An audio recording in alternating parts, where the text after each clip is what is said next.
On va apprendre ensemble les bons gestes à faire au moment de se coucher.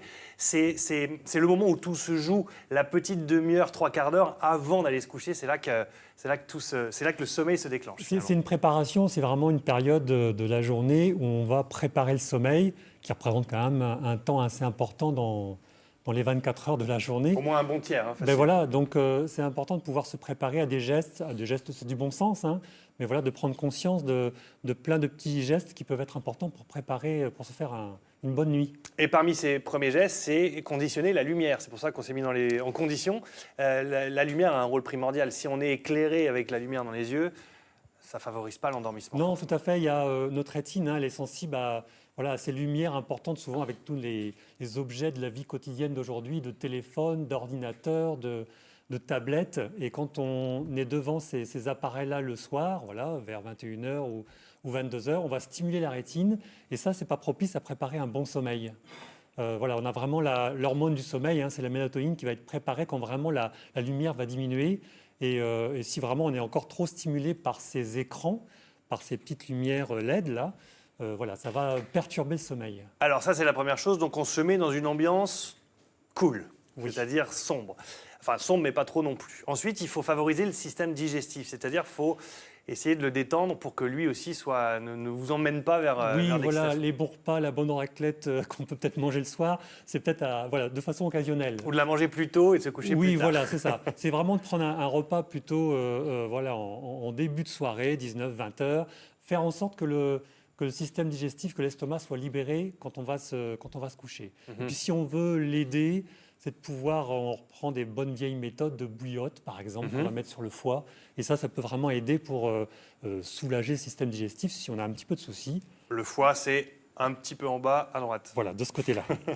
Le bain de pied chaud. Alors ça, je pensais Oui, pas que... en fait, le bain de pied chaud pour ramener le sang de la tête vers les pieds, ça va détendre en fait le plexus solaire et ça va là aussi conditionner ou favoriser des bonnes conditions pour amener le sommeil à arriver. Le plexus solaire, c'est ce qu'on a...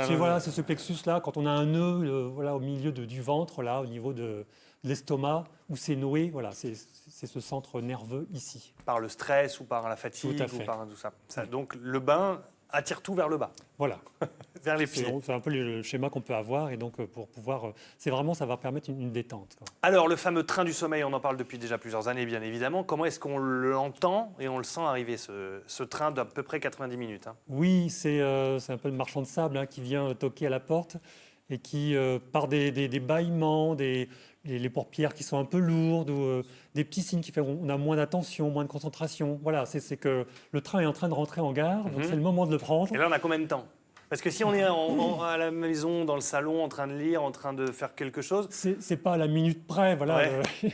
Le train reste en gare quand même quelques minutes avant de vraiment aller vers le sommeil.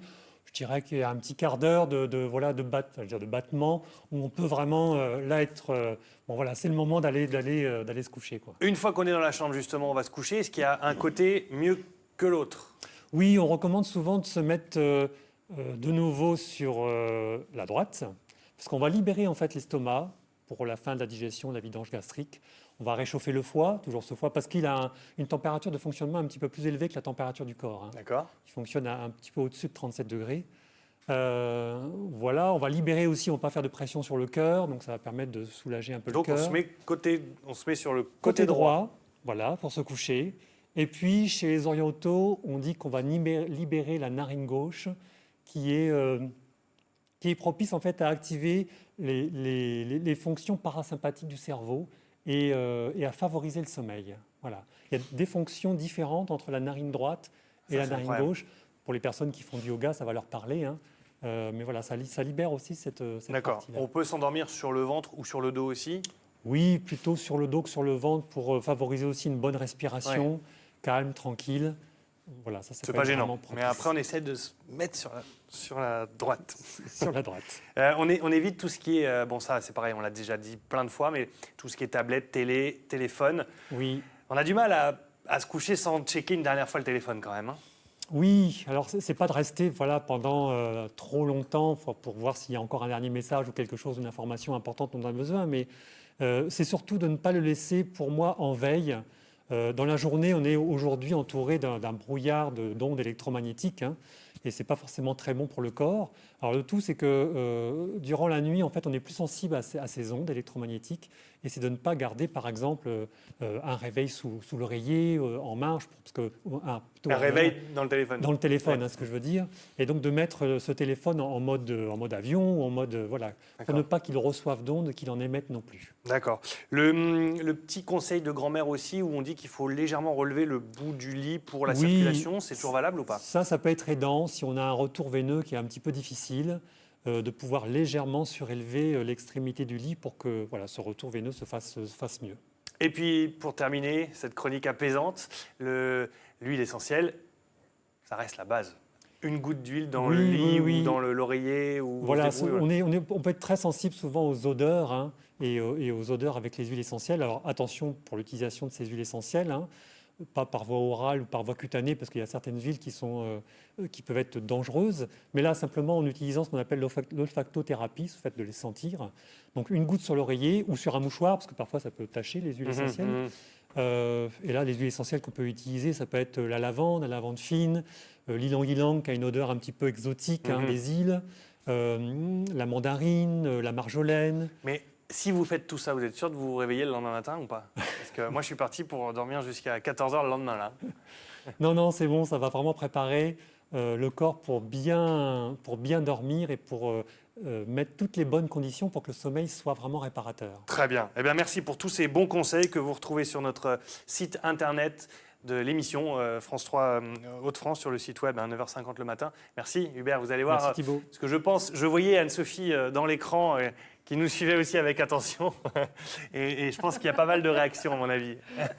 On peut réveillons-nous, on va rallumer la lumière ici sur le... Oui, rallumez la Voilà. lumière.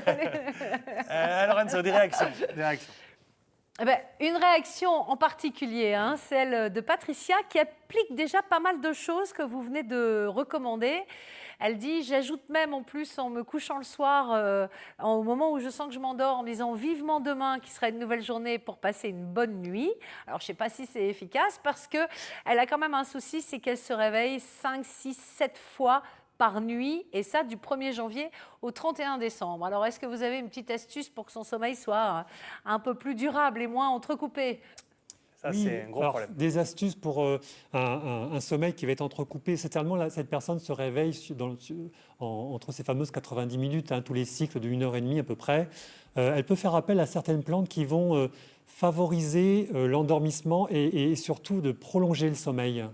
Comme quoi, par exemple? Le pavot de Californie, l'escolgia, qui est une plante qui favorise la durée du sommeil. Voilà. Ça peut être une tisane ou simplement de tisane de camomille ou de verveine ou d'aubépine qui vont permettre de vraiment faire le lien entre ces différents cycles du sommeil. Voilà, faut essayer. À essayer. Voilà. Une petite tisane avant d'aller se coucher. J'espère qu'elle nous a entendus.